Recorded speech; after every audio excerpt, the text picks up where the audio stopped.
Hi, and welcome to Itasca Waters.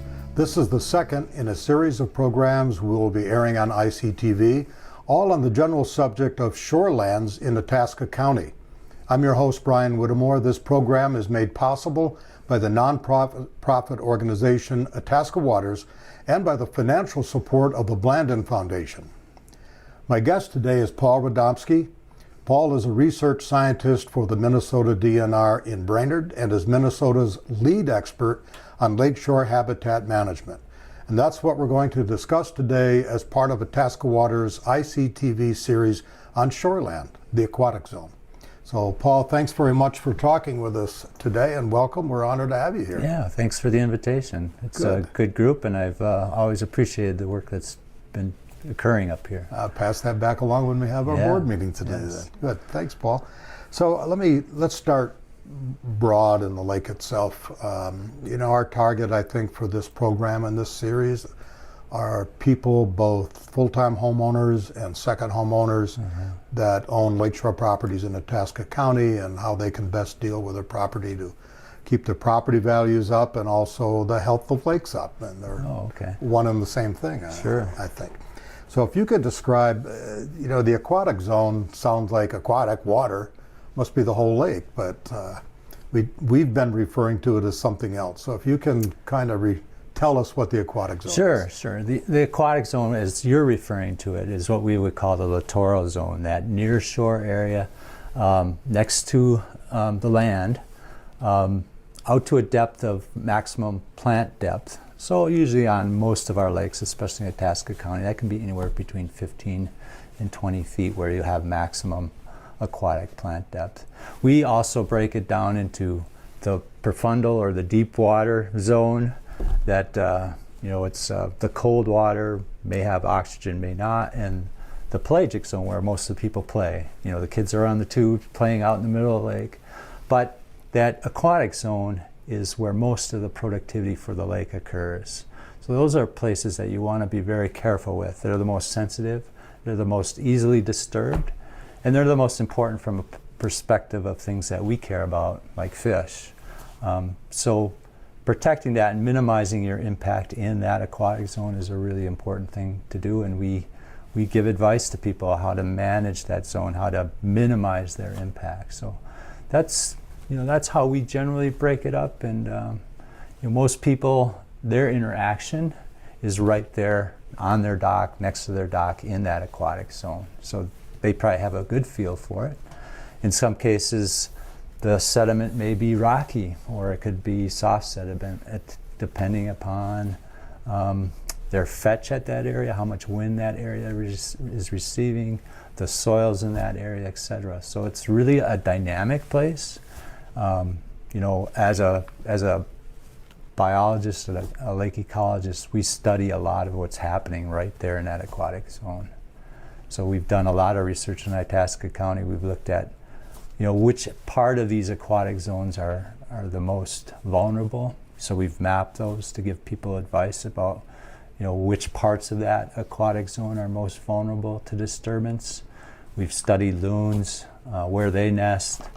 We've done a lot of fish surveys about the habitat they use and whatnot. So it's a fascinating place to look at, and I always encourage people to get underwater and just sit there for as long as they can and just observe, because we're terrestrial, we're sitting at the dock and we don't really appreciate what's really happening underneath the surface of the water sometimes. And I scuba dive, and it's fascinating just to sit and watch, to see the animals come in. You'll see perch and bluegills, interacting with each other. They're using those aquatic plants, which some people don't like, of course, but it's part of nature. Using that essentially as forest. And a lot of fish that we care about, like the sunfish, the crappie, the bass, they all have some affinity for aquatic vegetation, and they use it either to feed on or as cover. So it's really an important place, and I encourage people to get into the water as soon as they can and go and look around and see what you see. And it's more than fish. You know, you can see insects, you can see snails. It's just a wonderful place. People's cell phones. Yeah, whatever they drop. I mean, we see a lot of, you know, inadvertent waste or litter that is a problem, and people should fix. One of the notable things about water as compared to, I think, other environmental things is that if it looks clear, it's fine. You know, I mean, if you don't see a problem, it doesn't exist. So I'm wondering if that's not also a problem with the littoral or aquatic zone, that near shore water that most people experience and that they think about as part of their property, that if it looks clear, they don't have to pay much attention to it. And especially I'm wondering, just to follow up, Paul, Sure. on the part about weeds. Our lakeshore, for instance, it's a small lake. There's a sand affluent kind of thing that's happened prior to us being there. So it's about 4 feet deep, maybe 50 feet out. It's all covered with weeds. And the natural desire of a person who doesn't want it in a prop of their pontoon is to take it out. But we obviously haven't done that. But so if you could speak a little bit to a person that was in our... Yeah, I think it's a general rule that that when you see clear water, that's a good thing. We see with our disturbance of the shoreland, you see nutrients that get into the water, phosphorus primarily. And phosphorus is taken up by algae, and algae can bloom and create a green environment. And people don't like to see green water. They like the clear water, right?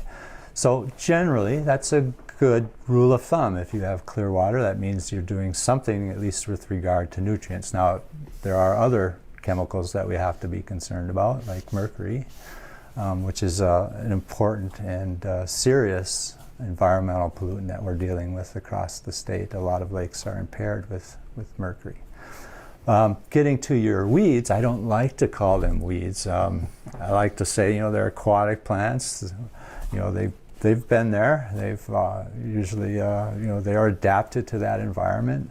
Weeds are something we consider pests. So your point about being a problem on your prop is well taken. I've spent many hours either with Cara or wild rice on my prop, wishing that I hadn't gone into that bay or whatever, and saying I should have not done that. But weeds are a natural phenomenon, important thing for fish habitat, like I mentioned earlier.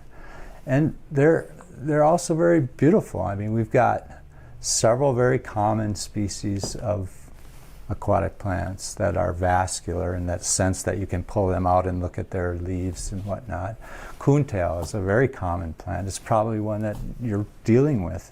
It's got very finely dissected leaves, serrated edges. It doesn't have roots, but it'll grow. It'll be stuck in the sediment there and providing habitat, providing areas for insects to grow on, snails that the fish will then feed on. So yeah, it can be a nuisance, but oftentimes you can manage nuisances by saying, well, this area I'm going to remove some plants, preferably minimize your impact by removing those where you're actually boating, and enjoy them where they are, right? The prop kind of takes care of that on its own. Yeah, some of them, you know, I find that water lilies and boats don't get along. The lily usually loses. Yeah. So, and we've got a diverse amount of plants. Most lakes will have like 20, 30 different species of plants.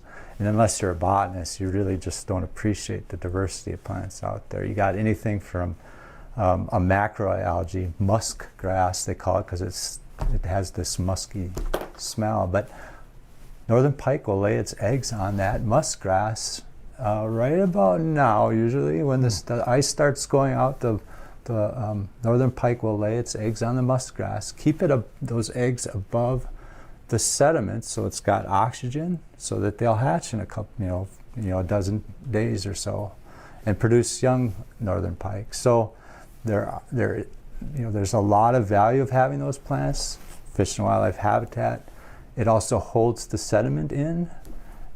It provides food. Many of our aquatic plants are food for muskrats or for waterfowl. Whether it's wild rice or some of the sago pondweeds are very important for duck food. So we just have to appreciate where they are and manage those little spots where it's a nuisance for us. And we hope people can find that balance where it's possible. Well, we've left our shoreline as is. It's a natural shoreline, both onshore and off. And last year it produced a nice crop of otter scat at the end of our dock. I think there was like 40 times we had a... Excellent. What we're seeing is more and more people are keeping it more natural. We used to see a lot of lawn to the lake kind of things, and then they remove all the aquatic plants. And that has a consequence on pollution reaching the lake. So you get 7 to 9 times increase in phosphorus runoff from your shoreland, which then fertilizes your plants in the water or fertilize algae, which is not a good thing. You don't want that. It's all connected, isn't it? Yeah. The lake boundary is a fuzzy boundary, right? And the lake is heavily influenced by what's happening up on the shoreland. Paul, you said something that was really interesting, that in a lake, I would assume no matter the size of that lake, that the near shoreland is the most productive part of that lake. Right. That's fascinating. Could you expand on that a little bit? Yeah. Well, if you think of it, especially a larger lake where it's deep water zones, so you have algae, bacteria growing in those areas, and that's some productivity. But if you look at that near shore, that close to the shore area, you've got the aquatic plants that we've been talking about. You've got the insects that are burrowing into that sediment that are there all year long, right? I mean, you probably notice some more in the fall, like when the midges are coming off the lake, and then they breed and then they die again, and you see them on your eaves. But that's where a lot of that insect productivity is occurring, and insects being, just like on land, being the most common animal. It's the same way in lakes. So you've got everything from bacteria to algae to plants to the animals that are all living in that area. And then you take walleye. People love walleye. Everybody loves eating them for sure and loves fishing for them. But look at its life history. So the adults, yes, they have affinity for the bottom of the lake. They're looking for cooler water with oxygen. But come springtime, again, very soon, the mature fish will come up the shore, right in a couple inches of water, and spawn and lay their eggs. And those will hatch in, say, 20 days, and then those young fish are going to feed on the plankton that are out in deep water, and then move into shore again during the middle of the summer and feed on what? They love yellow perch, so they're feeding on yellow perch. The yellow perch are living there. So just look at, if you add up all the productivity that's occurring in that near shore area, it's quite impressive. Whereas you look out in the deep water stuff, yeah, you can find the algae and whatnot, but most of the action is happening right there along the shore. So if a homeowner were to buy a property or decide over the winter that he or she wants to do some pruning down there and goes, I'm going to buy one of these weed rakes and just clean everything up, they're going to get rid of a lot more than aquatic plants. Oh yeah, they're essentially altering that whole sediment, and nothing essentially is going to be living in that zone. Yes, you'll have fish moving in and out of there, especially near in the dark, diurnal movements, but most of the time that becomes an unproductive spot, much like some of the high energy shores that we have on our lakes, right? You're sitting on some lakes that it's got a long fetch, the wind is there, you've got continuous wave action, you've got sandy soils or rocky soils, and there the productivity is very low as well, and they're just shifting the productivity to something. So we encourage people to say, yeah, if you need that zone, manage it and minimize it as much as possible. And then there's other things like just the trees along the shore, right? Sooner or later they die, and generally they fall towards the lake, right? Because they're leaning into the lake. And it's just amazing how much productivity is associated with those downed trees. Well, when we electrofish for our fish surveys at night, as we approach some of these downed trees that are in the water, you're seeing hundreds of fish all congregating around that area. Why? Because it's a really productive place. You've got all the insects that are living on the twigs, on the bigger branches in the main stem of that tree. And we're at a point when, at least in Wisconsin, my colleagues there, they have to add trees now because people have removed the trees along their shore, and that habitat is gone. And a lot of people take it for granted. It's in my way. So where it's not in your way, leave it. It's a great piece of habitat, something that people don't appreciate. Something as simple as a tree falling in the water makes a big difference. And it also is a great place to have your lures catch and stuff. Yeah, it's a great place to find lures. Well, we just had a neighbor that took down a big white pine that had been damaged by a windstorm last year. Sure. And he said the same thing that you just said, so it's nice to have you. Yeah. If it's a safety issue, just just drop it into the water. Right. Yeah. Right. So, okay, that's very interesting. In terms of, switch gears here a little bit. Sure. Riprap. Riprap kind of is on the shoreland itself, but it's kind of involved with the aquatic zone, the near shore. Right. What's the state's opinion on riprap, getting stones in there and just... Yeah, it used to be a very common technique for managing erosion. It probably overused in the past. So the state's advice now is, if you've got a documented erosion problem that can't be solved with natural vegetation and vegetating that again, because the vegetation holds the soil, then it's a reasonable option. But not jumping to the riprap as your first option is the advice we give people. And we give advice to how you could restore that area such that plantings of shrubs and trees and various forbs will better anchor that area, and use that first. It's better, it's long term, it's the minimal effect. So we encourage people to think of it from that angle first. Let me just briefly reintroduce you. We're talking to Paul Radomski, who's with the state DNR and the state's foremost expert on the near shoreland, the aquatic zone, I'm calling it. Yes. And we're honored to have you here today talking about this stuff. Let's talk about property value, because it's not always easy to get a pure environmental message perceived well. Yes. I guess I'm being kind here, but no, interesting you say that, because my colleague and I just finished up a study on the economics and the lake ecology. So we blended a lake model with an economic model. So dollars and value from an ecology perspective. And what we found was that right now the state's spending about 80% of its clean water legacy funds with regard to lakes on impaired waters, those that have a pollution problem. So we're spending 20% on those, or 80% on those impaired waters, and 20% on our beautiful waters to protect those. So our study that blended the economics with the ecology said, you know what? If you were really interested in getting a high return on your investment, a high return on the state's dollars, which are citizens' dollars, is the best investment to be flipped that.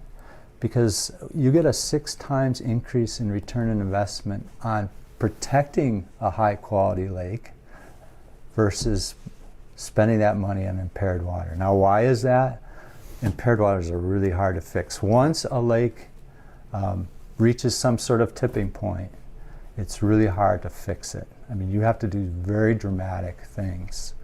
So if you could protect that lake, and we've shown this, that protection with regard to land values is of real tangible thing to do. So we've just finished something like this up to look at that, because we get that question all the time. Is where is it best to invest our money if we're interested in lakes? And we're going, well, probably invest more of it than we're doing now into protecting lakes in this part of the state where you have very high quality lakes. Right. The reason why this works out is that people are willing to pay more for clearer water. This goes back to your original point, is if it's clear water, people think it's generally good. So they're willing to pay more for that clear water. And you'll see higher land values in those places with clear water.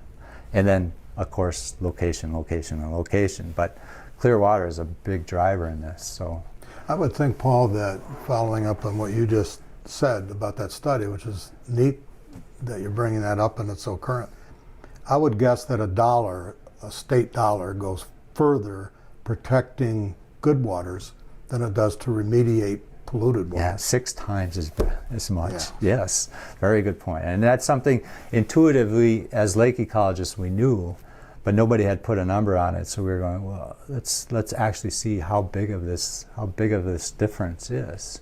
You know, how important is that general rule that we've been carrying around in our heads? So we've been having conversations with folks, with legislators about this, to say, hey, you know what, maybe it's time to invest some more of our money because we get a better return on investment in these places like Itasca County. What do you have any idea, as a result of your study yet, what kind of things that money would be spent on if 80% went toward maintaining healthy water? Yeah, I mean, there are other programs in the state that have been doing this kind of work in the past. So some of it is using conservation easements, for example. That's where a landowner voluntarily puts some restriction on future development. And that's a great tool to protect some of the real sensitive shorelines. So we've been encouraging counties to think about that, and alerting people like yourselves that live on the lakes to say, hey, you know what, this is an option. If you want to create a legacy in that particular area, and you have a large parcel, a conservation easement is a great option in perpetuity, to protect that particular sensitive shoreline. So we've been encouraging people to think about that. And there are other things. There are development standards for those sensitive areas that you could consider. And it's just basic education, like what we're doing here, is talking to folks about, how can you minimize your impact so that you can protect that high quality water, which is having an influence on the quality of your land. Well, one of the things that Itasca Waters, our current initiative, is to inform shoreland owners about ways in which they can increase the health of the lake or maintain the health of the lake and keep their property values up. Mm-hmm. As I said, it seems rather all directly connected. Right. But I'm wondering, it seems like it's not easy for a citizen to obtain knowledge. They really have to work at it. And one of the things we're trying to do is, through the Shoreland Guide that we produced, and also our website, itascawaters.org, is to make those resources, many of which are the state and especially the state DNR, are easy to reach and then link to, so you can learn things. So what would your recommendations be generally? You referenced, Paul, when we first started talking about how the state educates people. What would you recommend that lakeshore owners do to examine good ways of protecting their property or enhancing their lake? Yeah, that's a good question. What we've been talking about, and I've written a book on this whole topic in itself, is from a perspective of a homeowner who's there mostly to have fun and recreate, or to enjoy, their life and enjoy the scenery. There are a couple of things principles that you can do. Is one, protect your assets, right? You're on your lake. Protect it so your runoff isn't influencing the quality of your water on your lake lot. Manage that water so it gets into the ground near where it falls. Simple principle, very helpful. So protect your assets. That might not only include water quality, but it may protect screening, right? You're there. The lake is public. How can you plant trees or keep the trees you have to provide that screening? So that's one, protect your assets. And when you're building a home on it, is really think about long and hard, where do you site where do you place that home? Not only from a rural and regulatory perspective, but so that you're minimizing the impact on that site. So protect your assets, then you add assets, right? So what value can you bring? It might be adding to the native vegetation there, such that you do a better job of protecting that shoreline. It could be your docks, minimizing your impact, right? Of course, we have rules and regulations for docks, but much of it's common sense. It's not too far out. It doesn't create a hazard. So minimize that dock and minimize your footprint, your impact in that near shore, the area that we've said is the most sensitive. And then the third principle you can think about is connectivity. How do you bring yourself, how do you bring your kids or your grandkids so that they're using that near shore area, so that they're not damaging some areas, but using it, because we all love to swim and have fun in the lake. So it may be, hey, here's the best spot on my lot for those kinds of activities, and I'm gonna put most of my impacts in that area rather than spreading it out 100 feet or 200 feet.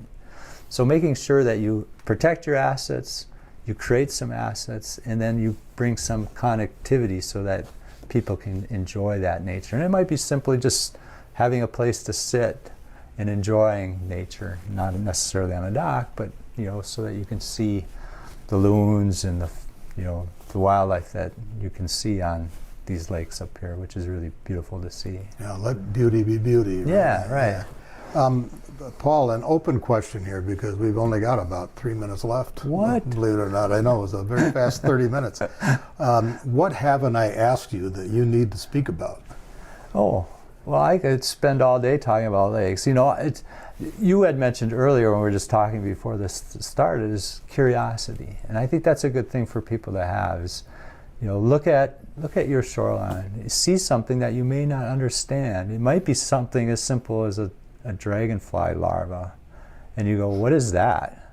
And you realize that dragonfly larva might had to live in that area, your area, for the last 2 years, and then it'll come out, become a dragonfly, and it may fly all the way to New Mexico if it's a common green darner. So you remain curious about things, and if you have questions, especially with rules and regulations, there's rules for managing the aquatic plants along shore. There's rules for docks, as we just mentioned. There are rules, and if you have questions, talk to somebody in the DNR. Now, the DNR's rules usually go below the ordinary high water mark, which is a technical term, but people can generally tell where that is, where you see the water level signs along the shore. But talk to the DNR. If it's activity above that ordinary high water mark or above the water line, that's managed by your county or local government.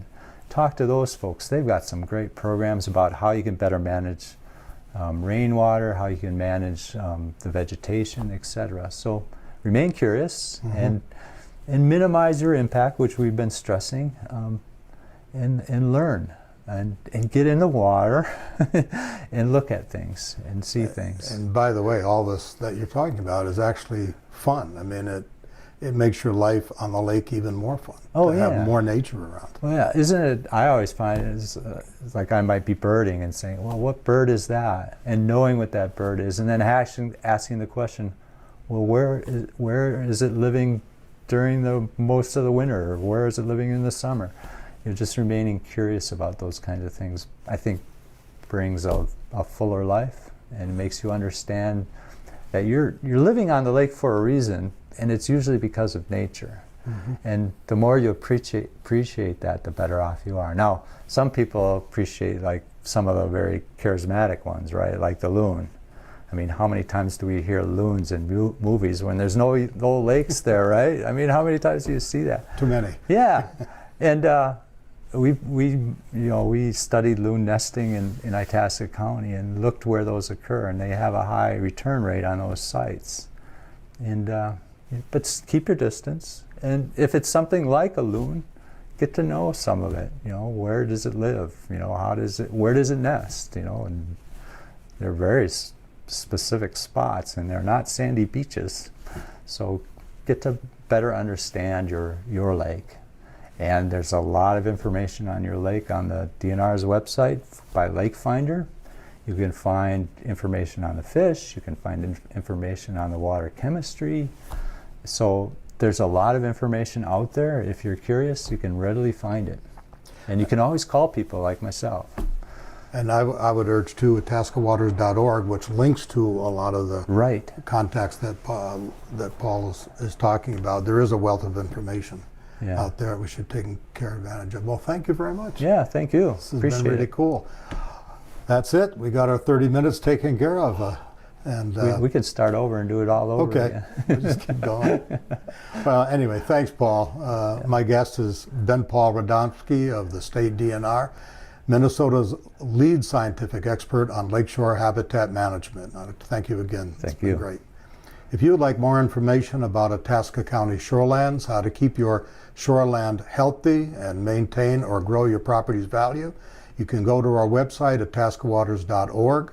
The site has tons of useful links to all kinds of resources, simple to navigate, and our next program will deal with the shoreline itself and what a lakeshore owner can do to minimize or prevent pollutants from flowing into their lake. Check ICTV listings for when that program will air. I'm Brian Whittemore. Thanks for watching Itasca Waters.